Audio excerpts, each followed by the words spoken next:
Hi guys! Welcome back to my channel and today it's Sunday. So ngayon, ito kami ngayon sa bagong galaan. Dito ngayon sa may Esplanade. Actually sa likod nito, Esplanade to. Pero ito yung beach na sa likod ko is papunta ng Binondo. Ngayon nga kakabukas lang.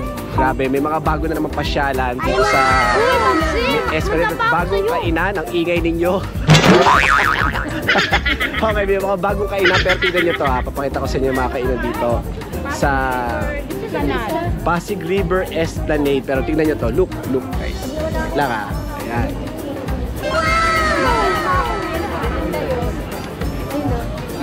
Ito yung mga isa sa mga ano ngayon, bagong pasyalan na pwede natin puntahan. Ang kinagandahan nito, yan o, meron sila dito.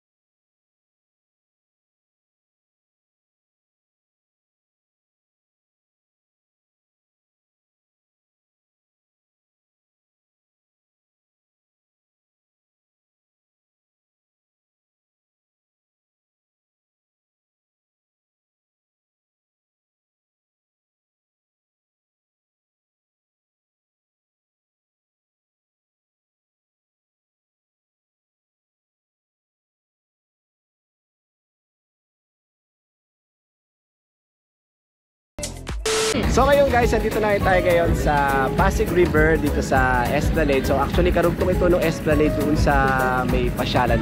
At kabubukas lang na ito noong February 27.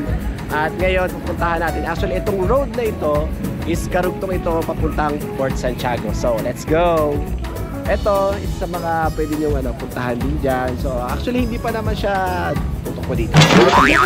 Hindi pa naman siya ganun ka fully develop, pero sooner or later magkakaroon na ito ng mga ilan sa mga establishment like yung mga food trips, pwede na kayo pumunta dito. At saka ilan sa mga pwede nyo pang puntahan dito sa Pasig River. Let's go! Meanwhile, pero kasi ngayon dito kasi, kung konti pa lang kasi yung mga pwede makainan dito. Well, let's see. Tignan natin. So pwede pa lang kayo dito mag-rent ng cart. Ayan o. Kung may mga kasama kayo mga chikiting, pwede kayo mag-rent dito ng go-kart. Ayan. Ito yung go-kart na yan. So, ayan, sample lang go-kart. Magkano kuya yung ano yan? 100 po 15 minutes. Yun, 115 minutes guys. Gusto nyo mag-go-kart, ayan, 100 pesos for 15 minutes para sa mga bata. Gusto nyo naman kumain, ayan, may mga pagkain din dito. May mga Korean foods, ayan. May tteokbokki, ayan, may mga pwesto din. So pwede rin kayong kumain dito kung gusto nyo at nagugutom kayo. Ayan. Diba? Mas. Ano? Isang mango chop. Parang naaling na. So meron dito. Ayan, masarap. Ayan, so kung nagugutom kayo, edi pwede kayong kumain dito. Ang napili niyang bulihin ay Hungarian sausage. Kung wala naman, meron makarating ng mga pupwesto kayo dito. Marami. Sa ngayon, ito pa lang yung medyo mga nakikita natin sa street foods, pero mayami siguro pagka mga ilang buwan, dadami rin to, ahaba din niya mula doon. Ngayon kasi medyo kabubukas pa lang, iilan pa lang dito yung mga pwede natin kainan. Magala ka lang talaga, iikot ka lang dito sa loob. So, pagka gusto nyo ng mga Korean foods, ayan, puntahan nyo Uncle Kim's. Ayan yung kanilang mga menus, napakamura lang guys, napakamura. Hanapin niyo po Uncle Kim's, marami po kami Yan. Okay, so yun na nga, kung food trip din ang hanap nyo, pwede rin kayo pumunta dito sa, Buko Shake. So meron silang Hungarian sausage dito na worth 180 pesos, buy one take one. Ito yan guys. Sige, Diba? So kung hindi kayo makakain kinaining beef, pwede kayo kumain dito 180, buy one take one na. Plus, meron din syempre dito mga Korean foods. Ayan, ito sila ate. Ang sarap nito, corn dog to tayo. Yes, corn. Magkano? 100 sir. 100 pesos corn dog guys. Pwede na kayo kumain. budget meal lang din ang hanap nyo, di go na kayo dito. Guys, pag napadaan kayo dito sa Buko Tasking, try nyo itong kanilang avocado juice. Sagot gulaman, malinaw pala. Ang kanilang sagot gulaman, actually napakasarap guys. Sakto-sakto yung tamis, masarap. Plus kung gusto nyo kumain ng Hungarian sausage, meron sila dito. So ayun guys, kung hanap mo naman is for a shawarma, ayan, meron din shawarma rice. Punta lang kayo dito sa Ambis Shawarma. Ito yan. So ang mura na shawarma nila, meron silang buy one take one worth 100 pesos. 120 pesos. Buy one take one, and for the jumbo, 150 pesos with cheese na yan. Okay. So dito lang yan, along Pasig River. Let's go. So ngayon titikman natin yung Hungarian sausage at saka yung tteokbokki ng Uncle Kim's. Ito yan, so kanina ng tteokbokki. At saka ito, fish cake to, di ba? Yes. Tikman natin. Sarap. Medyo maanghang, pero okay naman siya, pet. Bayan? Pero ito talaga sinabi ko sa kanya, yung Hungarian sausage nila. Let's go! Naside mo na lang kaya. Approve guys, masarap. Kung di ba pabisita kayo dito, puntahan nyo, Uncle Kim's, dito lang yan sa may Pasig River. Let's go! One eternity later.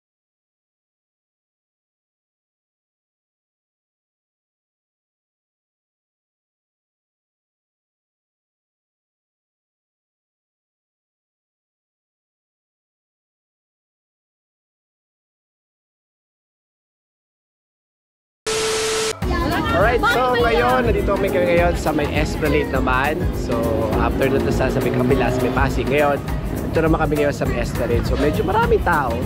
So, isa ito sa mga, yung unang nagbukas ito, bago yung ano, yung sa kabila. Pwede kayo mag-food trip din dito kasi dito marami dito mga pwede mabilihan dito ng mga pagkain. So, ayan, ito naman.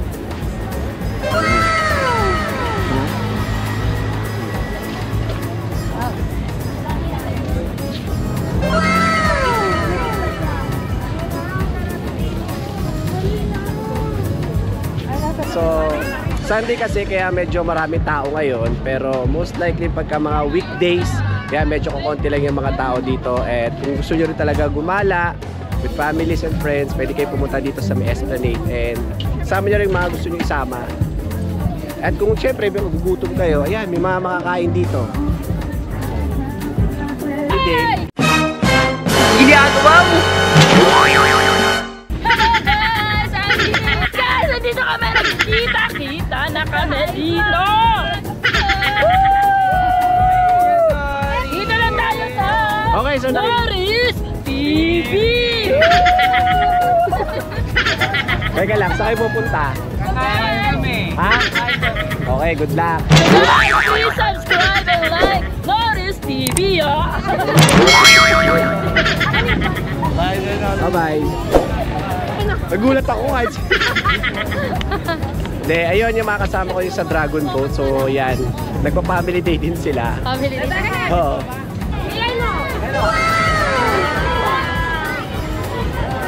And so guys, dito naman, kung gusto nyo magpa-picture-picture ng mga mascot, marami dito. Dito sila Tom and Jerry, Ate, wala si Red Ranger, si Meow meron doon, si Minnie Mouse andito, at syempre si Miles Morales andito guys. Kung gusto nyo magpa-picture sa mga mascot, pwede kayo pumunta dito.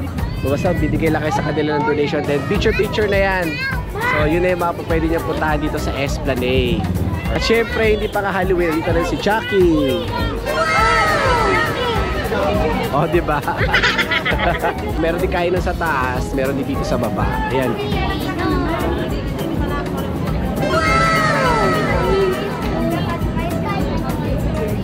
Pwede kayong kainan dito. Yung maganda dito, may fountain dito eh. Ayan.